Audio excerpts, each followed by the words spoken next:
السلام علیکم ورحمۃ اللہ وبرکاتہ۔ ماؤں کا اپنی میرڈ بیٹیوں کو مشورے دے کے ان کے گھروں کے اندر، ان کے سسرال کے اندر ناچاکی پیدا کرنا، ان کے سسرال کے اندر نیگیٹیوٹی اور ایک فساد پیدا کرنا۔ دیکھیں، ماں کون ہوتی ہے؟ ماں اپنی اولاد کے لیے نا ایک بہت ہی مضبوط قسم کا ایک سہارا ہوتی ہے۔ جب تک ماں ہوتی ہے، وہ اچھی ہو یا بری ہو، بچوں کے لیے ماں بہت پیاری ہوتی ہے، اور بیٹیوں کے لیے تو بہت ہی پیاری ہوتی ہے ماں، اسپیشلی شادی کے بعد۔ اب نارملی ہمارے یہاں یہ ہوتا ہے کہ شادی ہو گئی، پہلی بات تو یہ ہے، میں یہاں بڑی ایک امپورٹنٹ بات ہائی لائٹ کروں گی۔ پہلے آپ کو یہ پتا ہے کہ آپ نے اپنی بیٹی کو شادی کر کے دینا ہے کسی کو، تو پہلے تو یہ کہ اپنی بیٹی کے اندر یہ ظرف پیدا کریں اپنی تربیت کے دوران کہ کسی کے گھر جا کر آپ نے کیسے رہنا ہے، آپ کا ڈسپلن کیا ہونا چاہیے، اور اس بات کو اپنے مائنڈ میں رکھو کہ آپ نے جانا ہے۔ So don't be like a 2 year kid کہ آپ روتے دھوتے ہیں، میں ادھر نہیں رہ سکتا، میں ادھر نہیں رہ سکتا، مجھ سے دوری نہیں سہی جاتی۔ یہ بہت ہی، میں نے آپ کو کہا نا کہ جب آپ نے ایک دفعہ ایک ماں بننا ہے اور ایک ماں بن کے شیر شاہ سوری جیسے بچے پیدا کر رہے ہیں، تو اس کے لیے جگر بڑا کرنا پڑتا ہے۔ اس کے لیے پھر آپ مطلب 20-25 سال ماں باپ کے گھر میں رہ کر بھی پھر شادی کر کے کہیں دوسری جگہ جاؤ اور وہاں جا کر بھی آپ کا ماں باپ کے بغیر دل نہیں لگ رہا، تو پھر آپ کی پرسنالٹی میں پھر کچھ بھی نہیں ہے۔ یو نیڈ ٹو ڈیولپ، کہ آپ ایک ایسی پرسنالٹی ڈیولپ کر لو کہ اس کے بعد آپ نے ایک جنریشن تیار کرنی ہے، تو پہلے خود کو تو اسٹرانگ کر لو۔ آپ 25 سال کی عمر میں بھی اگر اپنے ماں باپ کے پیچھے رو رہے ہو تو مطلب آپ تو ابھی بھی بچے ہو، آپ بڑے کب ہوئے؟ تو اپنی بیٹیوں کو 10 سال کے بعد اتنا ویل گرومڈ کریں کہ جب وہ 20 سال کی ہو، شادی کی عمر کو پہنچے، تو وہ بہت میچور ہوں، ایک میچور لڑکی جو اچھے فیصلے کر سکتی ہو، جس کو پتا ہو کہ یہ تمیز، یہ لحاظ، یہ ایوری تھنگ، آل ایتھکس اپنی بیٹی کو دینا۔ پھر جب آپ ایک دفعہ شادی کر کے اپنی بیٹی دے دیں، دین اس کے ساتھ کوشش کریں کہ کٹ آف کریے۔ اگر آپ کو پتا ہے کہ آپ اس کو اچھا مشورہ نہیں دے سکتے، بس پھر دور رہیں۔ میں تو کہتی ہوں کہ پاسبلٹی ہو تو ماؤں کو مہینہ فون بھی نہیں کرنا چاہیے۔ یہ فون، اصل تباہی فون نے مچائی ہوئی ہے، جو اصل ریزن ہے کہ بس فون کیا، ہاں تمہارے گھر میں کیا چل رہا ہے، ہاں یہاں تو فلاں نے یہ کہہ دیا، فلاں نے وہ کہہ دیا، فلاں تو ایسے بیٹھتا ہے، فلاں ویسے بیٹھتا ہے۔ یہاں ایک میں بہت موٹی سی حدیث کوٹ کرتی ہوں۔ نبی علیہ الصلوۃ والسلام نے فرمایا کہ چغل خور جنت میں نہیں جائے گا۔ اب یہ اتنی کیٹیگوریکل حدیث کیوں ہے؟ یہ میں آپ کو بتا دوں کہ یہ ضعیف حدیث نہیں ہے، یہ بڑی کیٹیگوریکل صحیح حدیث ہے۔ اس کی وجہ کیا ہے؟ چغلی اتنی سی ہوتی ہے، اس چغلی کے تحت بہت بڑا فساد بنتا ہے، اس چغلی کے تحت بہت لوگوں کے دل میں میل جاتا ہے۔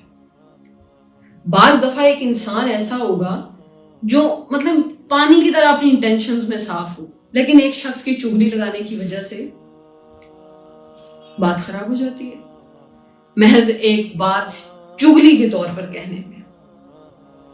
پھر ایک اور چیز، ایک چغلی لگانا اور ایک اپنے اندر منفی سوچ رکھنا۔ یعنی میں نے اپنی پڑھائی کے دوران یہ چیز پڑھی تھی کہ اگر آپ کسی کو شراب پیتے ہوئے دیکھیں اور وہ شراب پی کے نا اس کی داڑھی شراب سے تر ہو، تو آپ اس کو دیکھ کے یہ گمان کریں کہ یہ ابھی وضو کر کے آیا ہوگا۔ یہ قرآن میں بھی ہے کہ آپ نے اچھا گمان رکھنا ہے، اچھا ظن رکھنا ہے، گڈ تھنکنگ، پازیٹیو تھنکنگ سے پازیٹیو انرجیز پھیلتی ہیں ارد گرد۔ اب یہ دونوں چیزیں، ایک چغلی لگانا اور ایک بدزنی، یہ ایسی چیزیں ہیں جس سے تباہی شروع ہوتی ہے۔ ہم لوگ، کسی نے کوئی بات غلط انٹینشن میں نہیں کہی ہوتی، لیکن ہم غلط انٹینشن میں لے لیتے ہیں۔ کیوں؟ کیونکہ ہمیں بدزنی کی عادت ہے۔ کسی نے مذاق میں کوئی بات کی ہے پر ہم غلط انٹینشن میں لے لیتے ہیں، وہ بدزنی ہے، وہ آپ کے ذہن کی نیگیٹیوٹی ہے۔ سامنے والا انسان بہت پاسبل ہے کہ نیگیٹو نہ ہو، ہاں اگر کوئی اسٹریٹ اوے ہی غلط بات بولتا ہے, بدتمیزی والے لہجے میں, روڈ ہو کے گالی یا کوئی بھی گندی بات کرتا ہے, تو پھر تو سمجھ میں آتا ہے کہ اس نے غلط بات کی اور آپ غلط بات کا ریئیکشن دے رہے ہیں. لیکن ایک بندہ نارمل موڈ میں کوئی بھی بات اس طرح کی کر دیتا ہے اور آپ ایک دم سے اس بات کو, اس لائن کو پک کر کے تو اس کو ایک ہوا بناتے ہیں اور پھر چگلی لگا کے ایک فساد بناتے ہیں. یہ دونوں چیزیں as a wife, as a married woman کسی عورت کے اندر نہیں ہونی چاہیے. یہ میں اس لیے ہائی لائٹ کر رہی ہوں. آپ یہاں کی بات یعنی اپنے گھر کی بات اپنے پیرنٹس کے گھر پہنچائیں گی اور آپ کی ماما وہاں کے یعنی اپنے بیٹوں کی اور اپنی بہوؤں کی باتیں آپ تک پہنچائیں گی. ان چیزوں سے آپ کے دلوں میں ایک دوسرے کے لیے نفرت, فساد, بہت کچھ بڑھتا چلا جائے گا, پھیلتا چلا جائے گا. آپ کا گھر نہیں بسے گا کبھی بھی, آپ ٹینشن میں رہو گے. میرے پاس ایک بڑی اچھی مثال ہے. میرے اپنے جاننے والوں میں ایک خاتون, انہوں نے جب اپنی بچی کی شادی کی and she was just 15-16 years old, اور وہ اپنے گھر سے لڑ کے اپنے پیرنٹس کے گھر آتی ہیں کہ مطلب میری تو لڑائی ہوئی ہے اور رو رہی ہیں اور رو رو کے کہہ رہی ہیں آپ نے میری جلدی شادی کروا دی, یہ وہ. ابھی انہوں نے برقع پہنا ہوا اور وہ برقع اتار کے رکھتی ہیں چارپائی پہ کہ مطلب ابھی میری امی بیٹھ کے میری کتھا سنیں گی کہ یہ میرے ساتھ ہوا ہے. ان کی امی نے کہا واپس برقع پہنو اور واپس اپنے گھر واپس جاؤ جہاں پہ تھی, وہاں جا کر اپنے مسئلے خود حل کرو.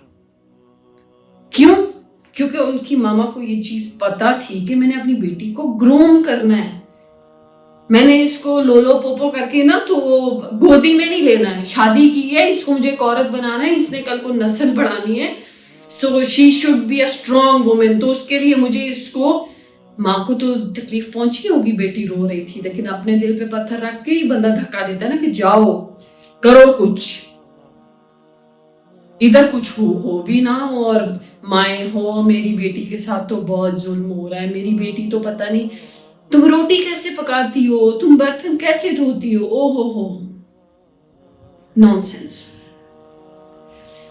انسان کو اللہ تعالیٰ نے بہت مضبوط پیدا کیا ہے, لیکن ضرورت ہے سمجھنے کی کہ آپ اپنی اس مضبوطی کو کس راستے پہ, کس جگہ پہ کیسے استعمال کرتے ہیں.